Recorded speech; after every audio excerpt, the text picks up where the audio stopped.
Chicken, mutton, PRAN எதில் gravy செஞ்சாலும் சூப்பராக இருக்கும். அதே டேஸ்ட்டில் எக்கை வச்சு ஒரு சூப்பரான கிரேவி எப்படி செய்கிறதுன்னு பார்க்கலாமா?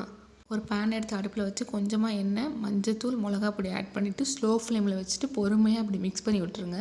வேக வச்ச 3 முட்டையை நல்லா சைடில் கட் பண்ணிவிட்டு இதில் ஆட் பண்ணி நல்லா மிக்ஸ் பண்ணி விட்டுருங்க. இந்த மசாலா எல்லாமே அந்த முட்டை ஃபுல்லாக மிக்ஸ் ஆகணும். அந்த அளவுக்கு மிக்ஸ் பண்ணிவிட்டு ஓரமாக எடுத்து வச்சுருங்க. அதே பேனில் எண்ணெய் விட்டு எண்ணெய் நல்லா காஞ்சோடனே கருவேப்பிலை, ஒரு பெரிய வெங்காயம் கட் பண்ணி சேர்த்துட்டு ஒரு ஃபுல் ஸ்பூன் இஞ்சி பூண்டு பேஸ்ட், இதுக்கு தேவையான உப்பு, ஒரு தக்காளி கட் பண்ணி சேர்த்துட்டு நல்லா மிக்ஸ் பண்ணி விட்டுடலாம். இது நல்லா எண்ணெயிலே வதங்கி அந்த எண்ணெய் திரிஞ்சு வர அளவுக்கு இருக்கணும். இப்போ மசாலா பவுடர்ஸ் ஆட் பண்ணிக்கலாம். அதுக்கு ஒரு full spoon garam masala, egg masala powder ஒரு ஸ்பூன், இதுக்கு தேவையான மிளகா பொடி, கொஞ்சமாக தண்ணி சேர்த்து நல்லா மிக்ஸ் பண்ணி ஒரு மூடி போட்டு க்ளோஸ் பண்ணி வச்சுருங்க. 5 மினிட்ஸ் கழித்து முட்டையை நம்ம ஆட் பண்ணிவிட்டு நல்லா மிக்ஸ் பண்ணி உங்களுக்கு கிரேவி எந்த கன்சிஸ்டன்சி வேணுமோ அந்த அளவுக்கு வெயிட் பண்ணி எடுத்து சர்வ் பண்ணிங்கன்னா செம்ம டேஸ்ட்டான முட்டை கிரேவி ரெடி ஆகிடுச்சு. கண்டிப்பாக இந்த ரெசிபி ட்ரை பண்ணி பாருங்கள். ட்ரை பண்ணி பார்த்துட்டு எப்படி இருக்குன்னு மறக்காமல் கமெண்ட் பண்ணுங்கள்.